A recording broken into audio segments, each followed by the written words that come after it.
É isto aí. Então o que, que nós temos aqui? Vamos começar com essa base de dados, né, que é desse estudo lá no Peru, que tem em torno de 490 respondentes, né, participantes, e que, se eu não me engano, eu postei lá, né, no AVA, e o próprio link para baixar essa planilha está um daqueles ali do Whats, que tem, vamos ver, tem o nome da ficha ali, 491, né, e tem a variável aqui, idade das pessoas, aí, da universidade, é o tipo de família, que daí é uma informação que também foi postada à parte ali, né? E depois nós temos o BSK ali, o BSQ ali com os 34. Aí tem o total, né, dele. Eu diria assim que o total é um recurso sempre muito utilizado, tanto que tem algumas planilhas que só tem o total, né? Mas aqui, por exemplo, seria algo menos o total, né? Aquilo que se estaria baixando lá do Google Formulário, por exemplo. Essa parte aqui, ela só não seria assim porque geralmente no rótulo vem as perguntas. Aqui então já seria uma espécie de um pré-processamento, né? Porque a pergunta original poderia ser substituída por esse rótulo, né, de ser a pergunta 30, 29. Né? E depois nós temos um outro instrumento aqui, ó, que ele também foi traduzido, né, para um rótulo. E aqui temos um score total dele aqui, né? Esses scores totais, em princípio, eles não vêm lá no formulário do Google ou de outro. Então, não é difícil de ser feito aqui no próprio Excel, por exemplo, é só fazer um somatório, né? Se a gente somar as 34 perguntas, né, que até já aparece o resultado provisoriamente aqui na soma embaixo, né, nós temos 189 no primeiro, no segundo, vamos ver aqui, nós temos aqui embaixo já aparece 107, né, e a mesma coisa aqui no outro instrumento, que a soma desses aqui vai dar, deixa eu ver onde é que começa aqui, 26, e o de baixo aqui vai dar 4, e esse aqui vai dar 10, se a gente for sempre ver, né? Então é só fazer a soma. Aqui então já seria talvez uma informação importante, só que desse jeito assim ela fica muito inóspita, né? Porque como é que você vai trabalhar, por exemplo, com esses resultados aqui todos? Pode fazer uma média geral, pode fazer naqueles enquadramentos, né, em relação ao fraco, moderado, né? Então aqui já se vai ter muita informação. Agora, quando se cruzam, por exemplo, dois instrumentos, como é o caso aqui, muitas vezes vão ser feitas técnicas estatísticas, como por exemplo da correlação, né? Correlação, aquela coisa toda. E o próprio instrumento também, né? Então nós vamos abri-lo num outro programa, né? E essa planilha num outro programa. Né? Aí nessa perspectiva nós vamos ver que muito da análise vai ser muito facilitada, assim, né? Não que no Excel também não pudesse, mas aí é um conhecimento que nós vamos ver em programas que são super rápidos, né? Que é como lidar com escalas e seja do ponto de vista da validação da escala, né? Seja do ponto de vista até da validação da escala, da amostra, mas daí a análise dos resultados, né? Então, assim, aqui é um ambiente inóspito de análise, vamos ver. Né? Então, se a gente for ver lá que tipo de programa, nós podemos utilizar, por exemplo, o JASP ou o Jamov. Vamos ver o JASP, que é um programa similar aos softwares estatísticos, né? Assim como o SPSS, porque ele é mais intuitivo e ele está passando sempre por permanentes atualizações, né? Então a gente abre aqui, né, o arquivo. Aí nós vamos ver onde é que está o arquivo, que é este aqui. Eu até já fiz uma versãozinha dele no SPSS. Vamos abrir essa do SPSS. Porque daí eu fiz uma coisita que ela ficou incompleta. Vamos abrir lá do outro. Porque para fazer o teste de resposta ao item,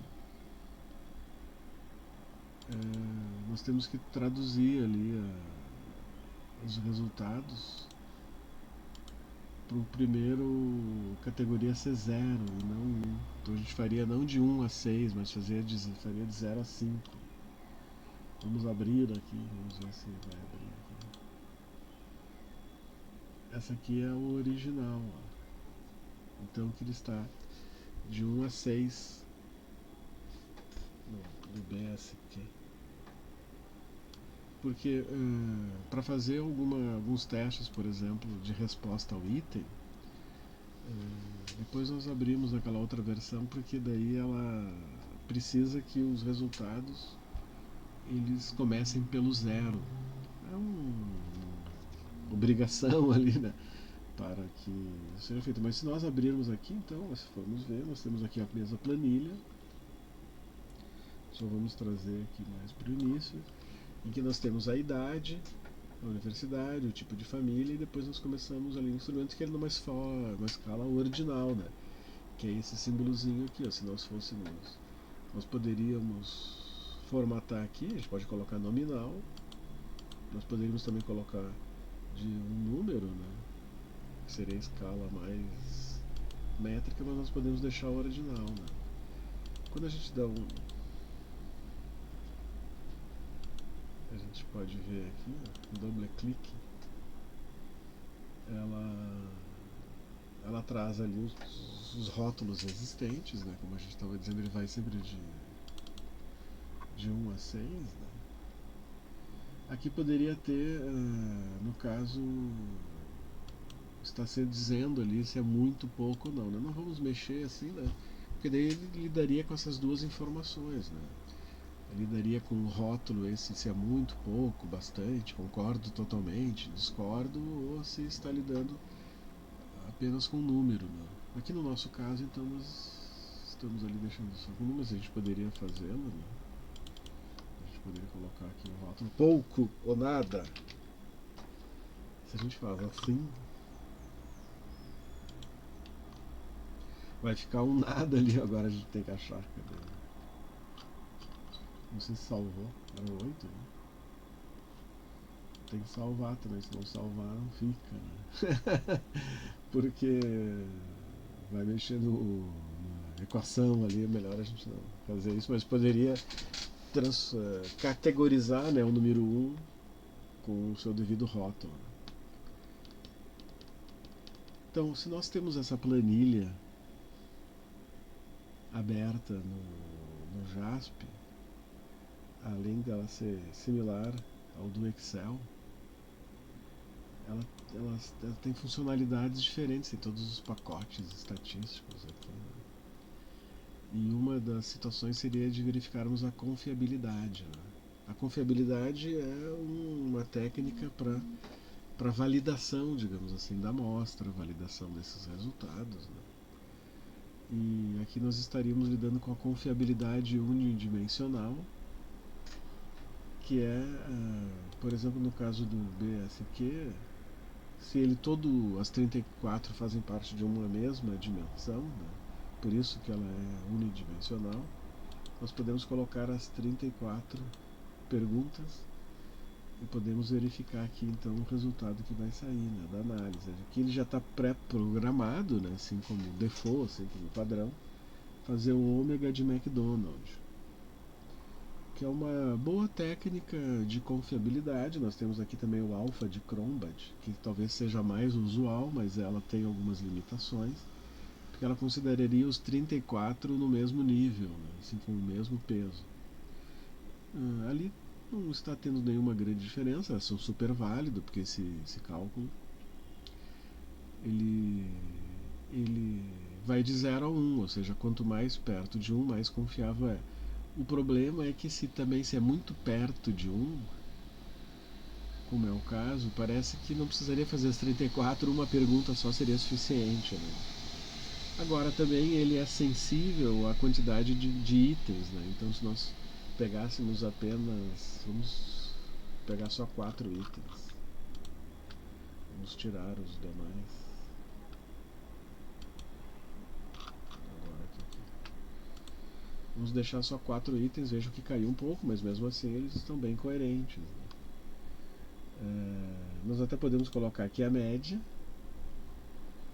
e a média dos scores dos participantes, né? Então, por exemplo, vamos ficar com a média 4, né, entre 1 e 6. Né? Por exemplo, temos aqui também, ó, se nós fôssemos excluir algum item, né? Então deu 926 e nós não temos aqui nenhum outro resultado maior do que esse, porque só pioramos, né? Por exemplo, se a gente retira o primeiro, fica 89, é um resultado bem aceitável. E a mesma coisa em relação aqui ao alfa de Crombat, que não temos nenhum.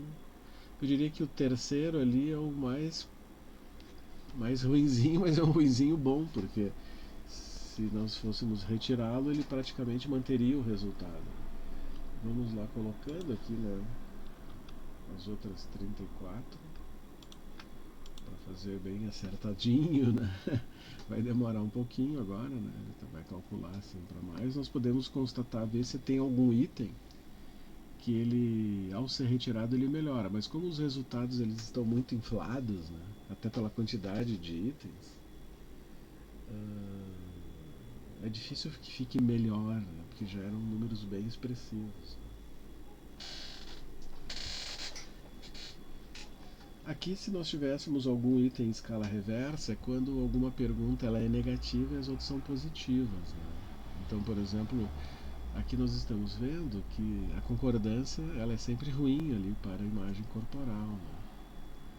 Agora, se nós tivéssemos alguma pergunta que a concordância fosse boa, aí nós teríamos que lidar aqui com os itens de escala reversa, né? Aqui, por exemplo, não tem nenhum, mas eventualmente acontece de que um deles fosse analisado de maneira reversa, no sentido de que se o ponto maior aqui, 6, é da concordância com uma imagem, digamos assim, distorcida, ruim, então se tem uma outra pergunta em que a concordância seja positiva, então que a concordância fique 1 e não 6, por exemplo.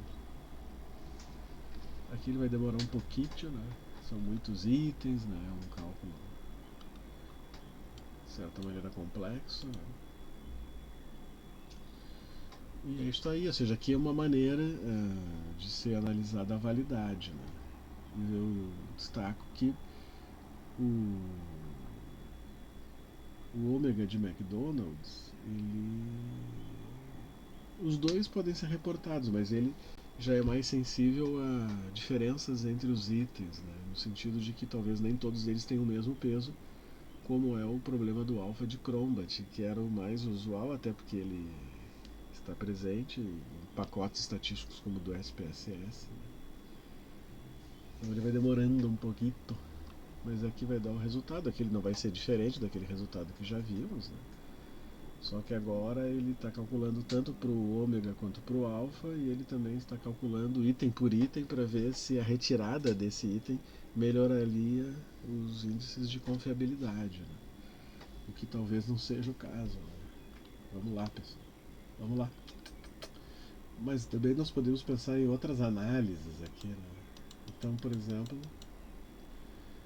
uma outra análise que se faz em termos da validação ou não, né, é que seria análise, por exemplo, análise fatorial confirmatória, caso esses 34 itens estivessem agrupados em fatores, né? E, se não me engano, um daqueles trabalhos lá até tentou fazer isso. Mas suspeito que os 34 realmente eles estejam dentro de um mesmo fator, né? Mas nós podemos ver aqui com análise fatorial exploratória, né? Esse não é o programa que tem a melhor análise fatorial exploratória, né? Deixa eu até ver aqui. Eu acho que eu já rodei essa, que é o Factor. Factor. Aqui eu já rodei essa análise, né? Aí esse sim, esse aqui seria o melhor programa de análise fatorial exploratória do mundo, né? Que é o Factor Analysis. Ele é de um grupo de pesquisa lá da Universidade da Tarragona, né, na Espanha, que é um grupo super ativo, assim, que tem inovado muito em termos das análises fatoriais exploratórias, né? Aqui, por exemplo, vem nessa primeira interface, né, todas as definições, porque a análise fatorial ela vai implicar em definições, em termos, por exemplo, dos métodos de extração, né? Tem os métodos de rotação, né?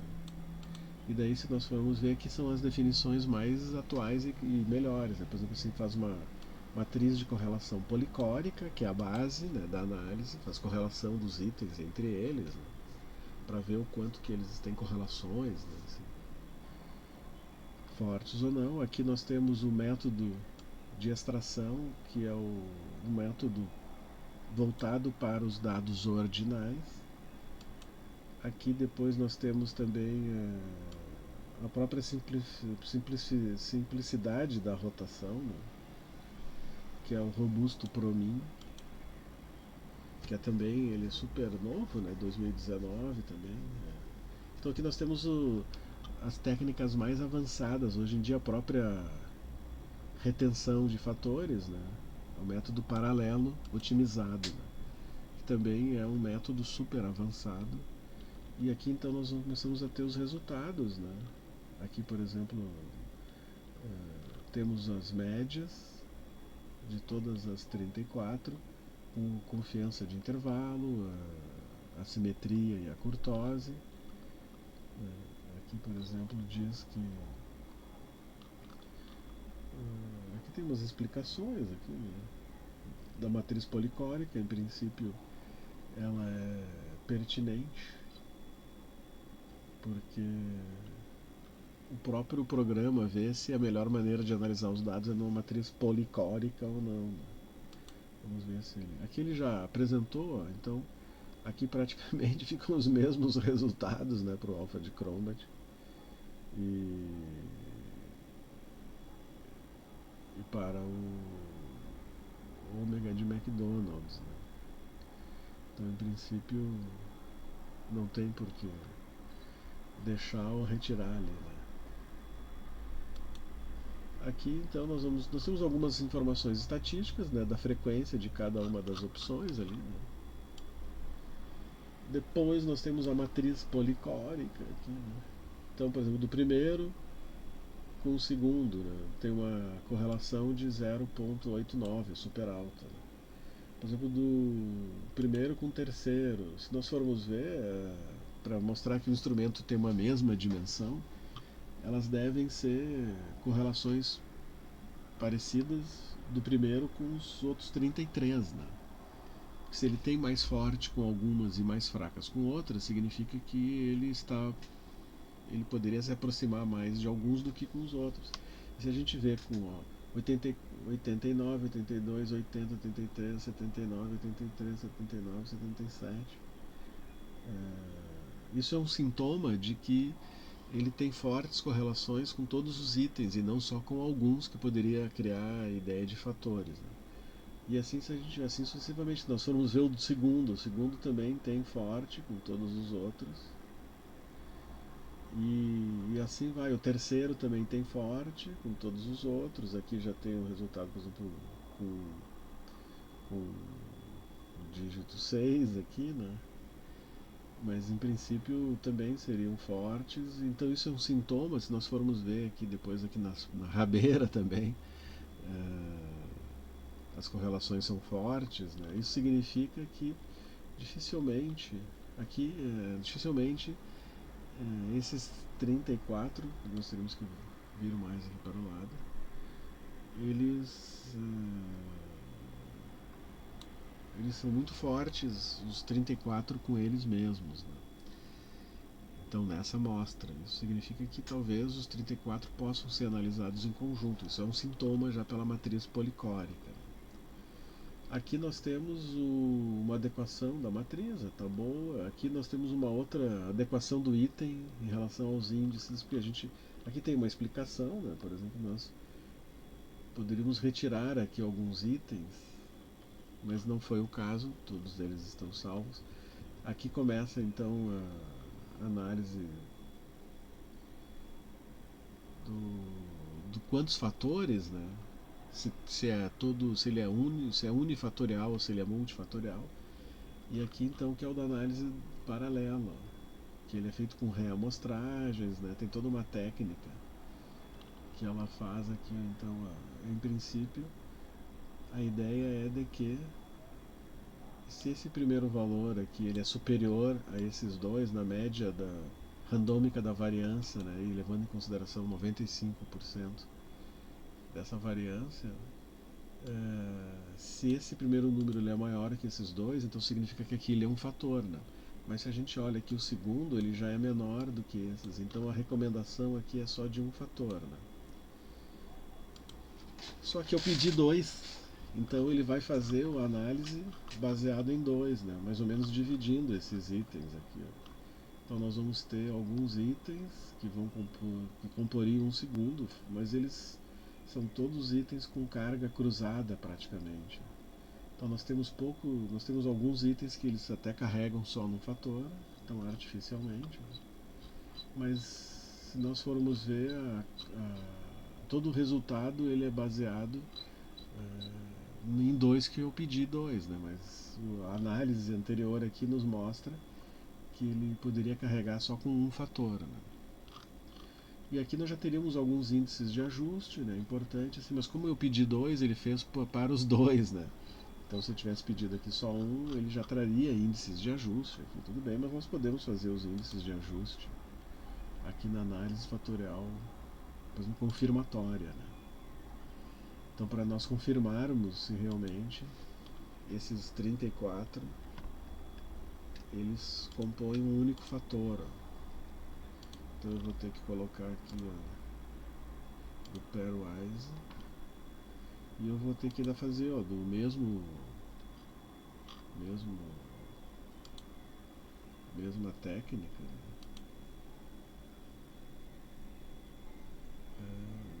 Eu já troquei aqui, mas ele demora um pouquinho ali, né? Demora um pouquinho. E eu faço aqui nas saídas de ajuste, R quadrado. Então ele tem que ser, ó, ele tem que calcular os erros padrões com forma robusta. Ele tem que ser aquele DWLS, porque é a forma mais adequada de fazer uma análise com dados ordinais. Aí depois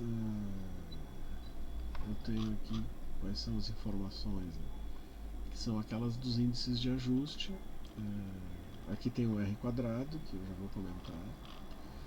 Temos a estimativa que ela, digamos assim, a estimativa seria do R, aqui o R ao quadrado, quanto que explica, né? E depois nós temos aqui os thresholds, né, que seria já uma análise de teste de resposta ao item, né, que esse aqui faz, ele não precisa se preocupar em transformar em zero. Né? Então se nós formos ver os itens, aqui é um teste de resposta ao item vendo os thresholds. O que acontece? O ideal é quando há uma sequência do menor para o maior, né? Então threshold 1, threshold 2, 3, 4, 5. Como são seis, né? Então é um primeiro com o segundo, segundo com o terceiro, terceiro com o quarto. E vejam que é um processo de crescimento aqui nesse primeiro. É um processo de crescimento, né? Então ele começou com menos um, porque em princípio a pessoa tem menos daquela variável latente nela, né?